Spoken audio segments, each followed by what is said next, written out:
let's just get into this because there's several clips here, and it's worth watching. We could have watched the full 26 minutes, which we're not going to do, obviously, but we could have. So let's have a look. We're going to have... So they called this the growth budget, Chewie. That was the name of this budget, the growth budget. Not the gross budget, like I heard some cheeky young whippersnappers say.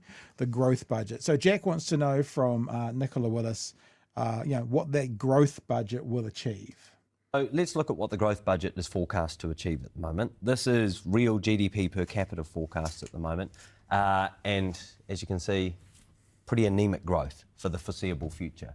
191 New Zealanders are leaving every day to Australia. If this is the best that we can do off the back of a growth budget, why should they stay?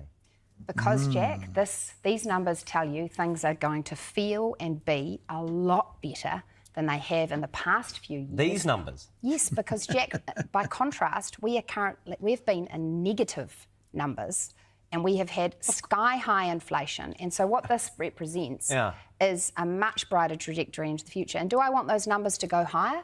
Do I want to have policies to go higher. in subsequent 1.8, budgets? 1.7, 1.4, that's it? Yes, but you have to look at this in the context in which we've been, in which we have had negative per capita GDP position, highly negative. So the reason people have felt like they're going backwards is that in many cases they have been. So to be coming out of that... GDP relative to being in a recession right. So is to be coming out of positive. that and into healthy levels of per capita growth into the future, that's... I mean, like, I'm not an expert in this, right? We should probably ask Craig about this. But if it's GDP growth, GDP is basically everything added in together. All of the wealth generated by every company, everything. And if it's 1.8%, surely that means my net increase would be 1.8% on average. Like, on average, that's what it's going to mean. And if that's the case, she's now sitting there saying everyone's going to notice a difference. Really? Of a 1.8% increase? So 33 cents raise in minimum wage. We're all going to notice that. 33 cents. Less than the cost of inflation. Almost like it'll feel like we're going backwards. I say this like, people sometimes just know enough to get them into trouble, and maybe that's me in the economy, but not enough to understand it fully. But if that's what it is no one's going to notice 1.8%. So either she's being disingenuous and she's not being honest, or this is typical growth for a country, and this is to be expected. Like, I should do the research. What is an average? Like, what's Australian growth in those 4-year periods? Maybe we could look that up while we're listening to the last 30 seconds of this. It's going to feel remarkably different. That's going to feel like things get better this year, even better next year, and stay good into the years ahead. and then don't get quite as good in the years afterwards, according to those Treasury forecasts that we just showed you. We've got a few budgets between now and then, So we compared the growth forecast with those in Australia. So today... What, by a few, hopefully you mean one, is that right? Well, just out of interest, Australian annual growth 3.4%. Just so three times the amount. Okay. Just looking at, I just Google. All I've googled is Australian GDP growth, and it says 3.4% annual change. That was 2023 though. Like, there you go. So we know. New Zealanders are about $25,000 per capita behind Australia in terms of GDP output. With your growth budget, comparing it to Australia's forecasts, 5 years from now, we're set to be $25,000 behind Australia. So you can call it a growth budget all you like, but on your forecasts, this isn't meaningfully going to close the gap. I think I get the point of your question, which is you're saying... I have to say, she was so patronising so many times in this interview. You're asking the right question, Jack. This was one of those moments. I think I understand your question. Now how can I spin the answer? Isn't meaningfully going to close the gap. I think I get the point of your question, which is you're saying... Should we be... The point of the question is, what the fuck is what's the growth you're talking about? That's the point of the question. Doing more to grow our economy. And my answer to that would be yes. How can you call it a growth budget when it doesn't close the gap with Australia? Because to whom we're losing 191 New Zealanders a day. Because in the absence of the policy choices we've made, you would be seeing less growth in these forecasts. If we took the approach some of my political opponents are promoting, which blame Labor. Just to slap more taxes on this economy, more heavy borrowing, that would threaten growth. And what I've been absolutely emphasising for New Zealanders, this is an economic recovery we're forecasting. Do not take it for granted. Alternative policy choices would put it at risk. So let's... Chewie, happy to hear your thoughts, sir, if you have any. I mean, this whole segment is really speaks for the whole of the interview, really. Our finance minister, the person that is setting this budget, is so woefully the wrong person to have anything to do with their finances. Yeah. Like, she's got all the catchphrases. It's all perfectly well rehearsed, but it's ideological and it's not based in fact. It also, when she compares what has been done, what Labor's done, it is never mentioned in the context of the economy that they were operating in. Yeah. That it was the pandemic and fucking everything went out the window. But then when she gets criticised on how she's operating, well, I'm operating in the economy that is part of the world and I can't do anything about it. Like, she doesn't give Labor that grace. She expects it weirdly in return. It's bizarre. But for her to say that we will notice things getting better when minimum wage is going up less than inflation, when the banks and the supermarkets and the landlords are still generating truly gross, and I mean that in both sense of the word, gross profits, offensive levels of profits, while our wages are being suppressed by this government. They want us scared. They want the labour market flooded, not enough jobs to go round, because that's great. Nobody wants to rock the boat. She correctly, somehow, identifies that a big problem with the New Zealand economy is productivity. Has she done anything to encourage further productivity short of welcoming foreign investors? No. Domestic productivity is tied up in housing because it's a tax black hole. Everybody can see the obvious thing that if you've got money and you want to make that into a bigger number, you buy houses, buy and sell houses.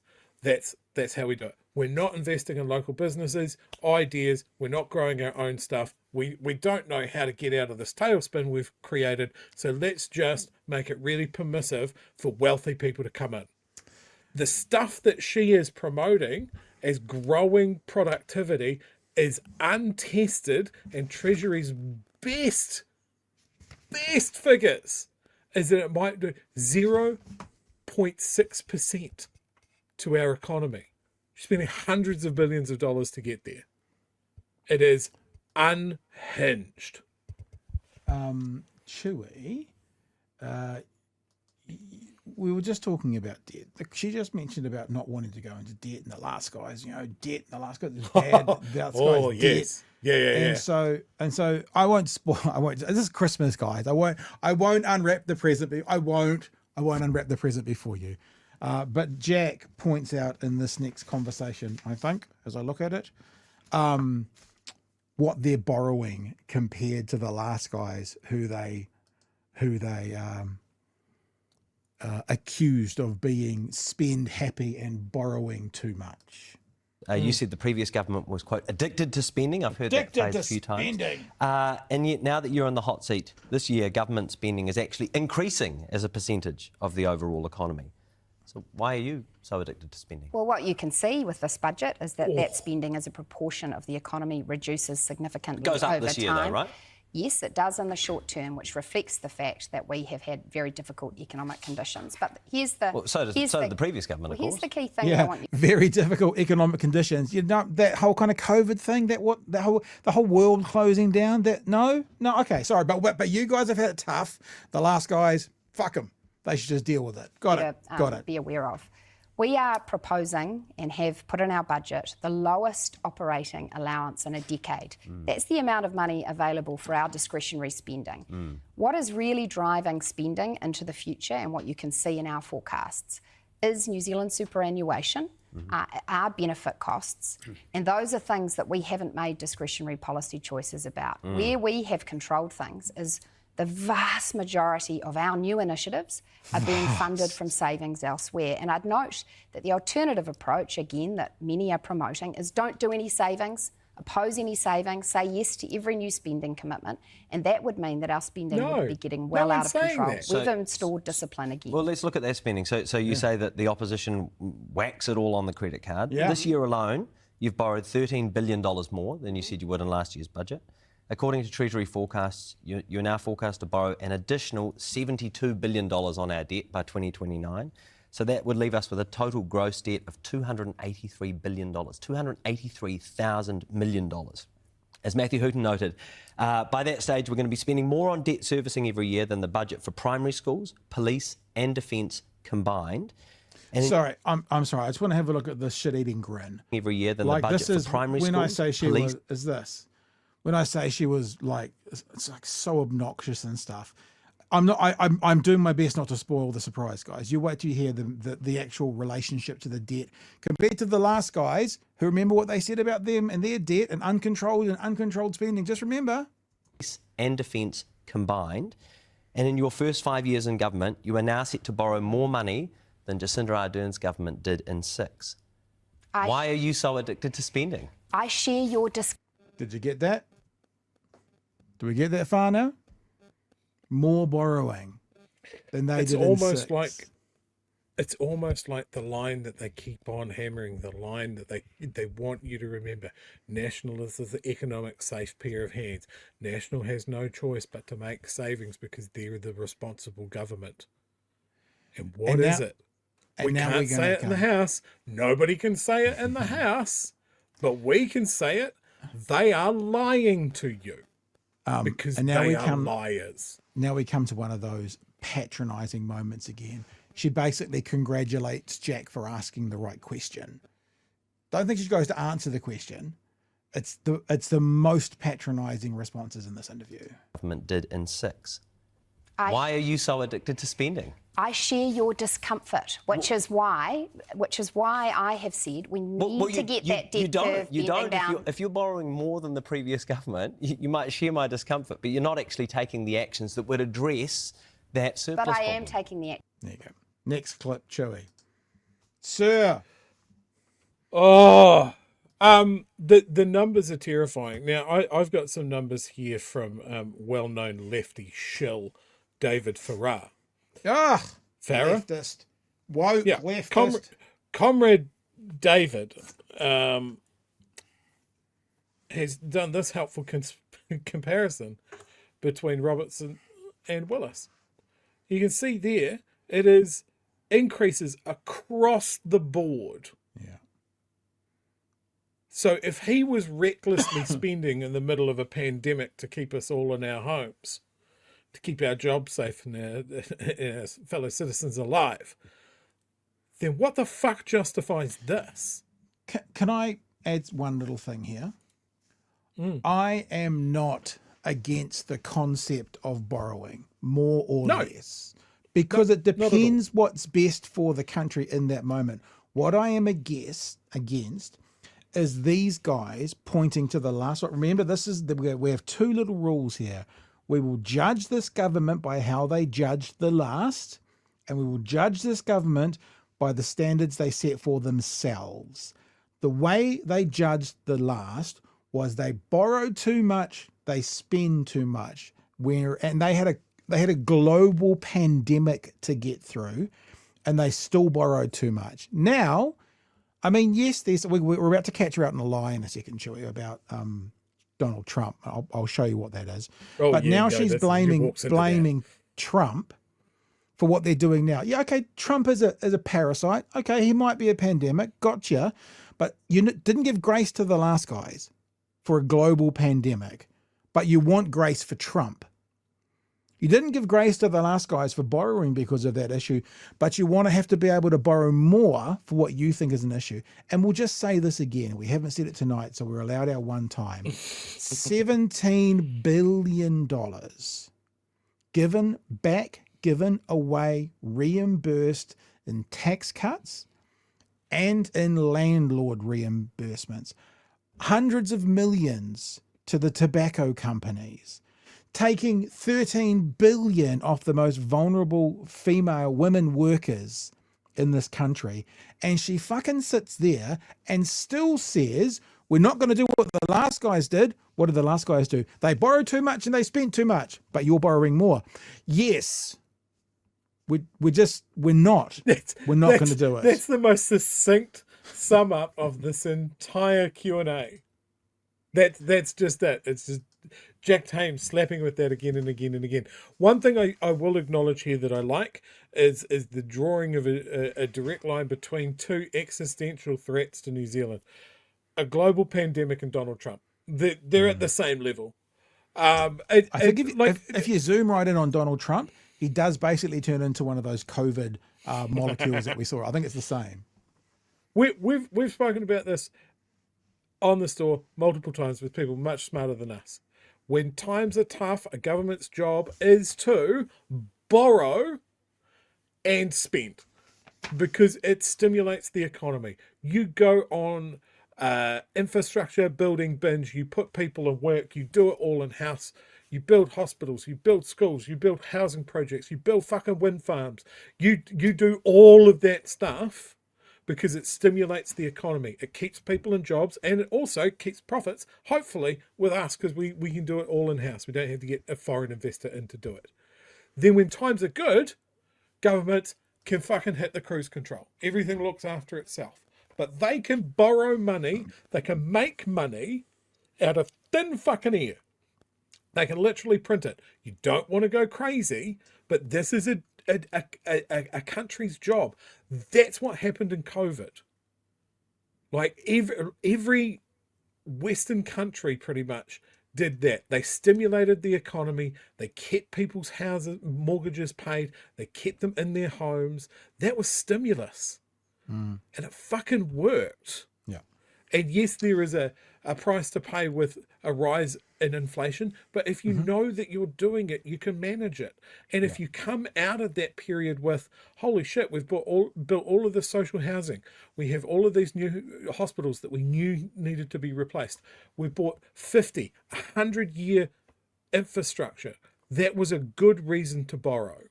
What isn't a good reason to borrow is something on a much shorter timeline, like military toys and landlords' profit margins. Those are poor spends on borrowed money. I know this. I don't even go to university. I just listen to smarter people. Nicola, who's a journalism major, not an economic one, might have missed that bit and has the gall to say that she won't take maths lessons from Chloe Schwarbrick in the house this week. We probably haven't got time. She does not know what's going on. All right, next clip is the Liberation Day lie. And the reason it's a lie, Jack actually points it out, then I'll give you the receipts. Have a listen to why it's so tough. I mean, just think of poor Nicola. It's so tough for her because of external factors she can't control. Not like Labour at all, but, can't we just feel for Nicola? There have been two significant economic things that have happened that it is important to remember. The first is that Treasury downgraded their optimism that they had previously had in the pre-election books. So any government sitting where we are would have faced smaller forecasts, and that affects your books. The second thing is there was this thing called Liberation Day, and the Trump tariffs and the response around the world led to a direct downgrading in New Zealand's economic forecasts, which has an impact on our books going forward. You know this as well as I do. Your Obergall X forecast that you've been relying on were out before Liberation Day. You'd pushed it back to 2029 before Liberation Day. But actually, that's surplus, back into surplus 2029. So she's trying to blame Trump for that, and they'd predicted that before Trump did that day, and I'll show you the receipts in a sec. Liberation Day. You'd pushed it back to 2029 before Liberation Day. But actually, since the half do you year accept that? No, because I want to be clear with you, because no, because it doesn't fit my narrative right this very second. Since the half year update, which you're referring to, we were on track for our outlook to be looking better. In fact, growth had been coming back into the economy. As opposed to 2027 that you promised in the election, and only because you had that accounting trick. Now, the accounting trick, Obergall X, I don't know too much about that. They're basically, in one of the earlier clips, which we didn't show, he talked about how they have changed from Obergall to Obergall X, and here we've got some stuff here. Now, this is from Westpac, I think. Westpac, yep, and it was February 2025. And in February 2025, Again, just enough to get into trouble. You can see here, the bottom line is that we expect operating deficit to gradually decline, but will remain a deficit in 28-29. The government's new measure, OBGAL X, will also likely remain in deficit in contrast to Haifu forecast. So this was being said in February of this year. And Trump's day was April 2nd. February, March, April. So that's a good 5 to 6 weeks before that. That was being talked about and that had been identified. So she's straight out lying. She's straight out lying there, Chewie. I think we'll just keep tracking if that's cool with you. Yeah, absolutely. We're not going to get a chance to do everything because there's so much. There's the stuff on the missing their child poverty targets, and they asked if that was a broken promise, and she said no, of course it's not, even though they said they would and they didn't. Jack does a bit of a Mehdi Hassan here, where he has a look at the 18 months that they've been in government and lists their quote, end quote, achievements. Your Working for Families changes will cut support for 61,000 young families, but at the same time you're increasing support for superannuitants who own their own homes. So why are older homeowners deserving of more help? Sorry, this is the wrong clip. We'll keep going with it. So this is cutting Working for Families for young children, but as Jack is saying, so making it harder for young families while making it easier for older retired people. Now, we're not going to suggest that we shouldn't make it easier for older retired people, but as we've been saying all the way along, it's about choice. Why is that choice happening? Families changes will cut support for 61,000 young families, but at the same time you're increasing support for superannuitants who own their own homes. So why are older homeowners deserving of more help, but those working families are deserving of less? Well, again, this reflects our approach of focusing resources on those who need it most. So the Super Gold Card rates rebate is targeted at those who are on low income, so basically just receiving superannuation. In the case of the family changes to Best Start, all we're doing there is taking the same means testing that already exists in... So just remember, in case, I'll go back a bit, before she says it, they're going to stop giving assistance, help to families, that's households that earn more than $97,000. $97,000 is less than two people, mum and dad, working two jobs at minimum wage. So the minimum wage for mum and dad now equates to no help for your child in that first year of kindy, the 2 to 3 year olds. That's how they're helping young families. To Best Start, all we're doing there is taking the same means testing that already exists in year 2 and 3 of that payment and restricting it so that those earning more than $97,000 a year don't receive. Not those earning, Nikki, not those earning, those households earning. Be very careful here, because those earning makes it sound like if any one person, no, 2 people in one household, 3 people, I guess technically in one household, earning 97. That's where it cuts off. Come on, let's use accurate language here. Payment and restricting it so that those earning more than $97,000 a year don't receive it. So actually the two, it's very consistent with our approach, which is saying... It's so low. Very consistent with our approach. It's very consistent with our approach, which is fuck the poor. So it's very consistent with our approach, very consistent. $1,000 a year don't receive it. So actually the two, it's very consistent with our approach, which is saying let's focus the support on those who need it most. Oh, I forgot about that. Jack has a fantastic little throwaway here. You ready for this? This is a little treat. I'll go back to it now. Ready? Approach, which is saying let's focus the support on those who need it most. Like private schools. If you didn't hear that, he whispered like private schools, because they'd had a previous interaction about that, which is very, very funny. I think there might be one clip to go, which is what I was going to go to, which is Jack basically listing out their quote-unquote achievements from the past 18 months. 18 months into the job. You're 18 months into the job now, so economic growth forecasts have consistently been downgraded. Unemployment forecasts have worsened. Debt has significantly increased. That surplus that you promised would be delivered in 2027 now won't be delivered until at least 2 years later, and only because you've changed the way it's accounted for. You sell yourself as the party of economic management, but since you took over as finance minister, almost all headline economic indicators have got worse. How does that make you reflect on your time in this role? Well, it hasn't been an easy run. And what I reflect on, and I think New Zealanders increasingly see it and understand it, is that we did inherit an awful fiscal. Oh, Chewie, come on. We at least got one very clear blame Labor. We got it. We found it. It's Labor's fault we have to borrow more than Labor did in their whole 6 years. It's Labor's fault we had to give $17 billion back in tax cuts and landlord reimbursements and hundreds of millions of dollars to tobacco companies. It's landlords. It's Labor's fault that we had to give money to private schools. It's all Labor's fault, Chewie. All us emptying of our purse is all Labor's fault to have to borrow now, Chewie. Didn't you know? It's a very simple Look, what I'd say to you, Jack, is this. The moment that we won the election, I knelt down and I tied my shoelaces together and then tried to go into a full sprint. And although I've fallen on my face very, very hard and have continued to fall on my face very, very hard for the last 2 years, I will not change path or strategy. I will continue to fall on my face for the remainder of this term in government. I have learned nothing. I will learn nothing. This is it.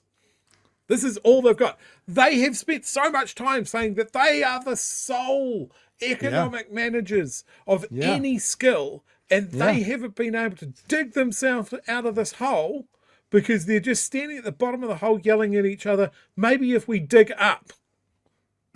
Like, this is the dumbest of the dumb government. And it is because they are just operating on their ideologies and not facts. It is okay to look at the facts and see how they fit your ideology, but to completely ignore all advice from Treasury, from economic experts, from just fucking common sense. Look around at countries that have tried austerity. There is heaps of evidence that it does not work. Some of them currently in progress. But you've gone, no, we're the financial geniuses in the room, we'll make it work. And it hasn't worked, and it continues not to work. And the forecaster said, well, it's pretty much going to continue not working. Fucked if I know what to do from here. See you next year, Jack. Maybe. She might not want to go back. We've got 40 seconds to wrap up, and then we're going to wrap up the show. And understand it, is that we did inherit an awful fiscal and economic mess. The last government had ratcheted up spending in a completely unsustainable way. It had ratcheted up debt, and the underlying economic fundamentals for this economy hadn't improved over their time in office. I need now to take responsibility for getting that fiscal house back in order, for making sure we're bending that debt curve down and taking a fundamentally different approach that doesn't make growth second to all. Fundamentally different, yep. That says we're going to screw over the vulnerable. Fundamentally different from the last guys. All of the other things we might like to do, but puts growth front and centre. And I'm confident that the decisions I've made have made things better, not worse. They have not. Well, then sorry to break that to you, Nikki. Yeah, you live in a different fundamentally, provably have not. Nor will they. Both you and your boss have a slogan that you want to hit. It's about growth. You don't know how to generate it. Ultimately, you can come up with all the slogans you want. If you don't know how to implement it, which you clearly don't, then it's not going to work. You've done something that I say the National Party is really good at. You've identified the problem. It's the productivity. We have a productivity problem in New Zealand, and you might not be able to solve it in a one-term government, which is exactly what you're going to be at this rate. Yeah. But you can't identify the problem and then ignore the fix because it's not politically expedient and it doesn't suit what your donors want. Yes. Preach. We need to do big transformative things. The time for shuffling deck chairs on the Titanic is fucking over. We need to change our tax bands dramatically. Like, there needs to be a no tax bracket that's bigger than it is. We need to look at Australia because we want to talk about Australia's growth. First of all, copy paste their tax bands over. That's pretty much what the Greens have in their budget too. Just saying, it's fucking right out there. Then get the money out of our housing. Then crack down on the banks and the supermarkets. Those are all things that would have a huge benefit on every single person in this country. And then you can start looking at the nice to haves. The free early childhood teaching, or folding early childhood centres into the Ministry of Education. Looking at our health service and making sure it's funded better because we've looked at our tax and used the evidence that the IRD has provided and has been ignored. Like, these are the things that need to happen. Nicola doesn't want to do any of them, or has been told that she can't. I think it's the first one, personally. Yeah, I think that she has quite a bit of control in that situation. Alrighty, as we're going to wrap up now, Wooming says 2021 NZ GP growth was 4.5. Nah, it can't be right. There was a global pandemic on, and those guys were terrible. In 2022, it was 2.8%. Gosh, I don't know. Well, your woke numbers. This is woke counting, Wooming. I'm sorry, we don't believe in woke counting here. We believe in Nikki no growth, according to JC and the Pigeon Cat. Looks like we have to have a new T-shirt with a pretty scary graph on it.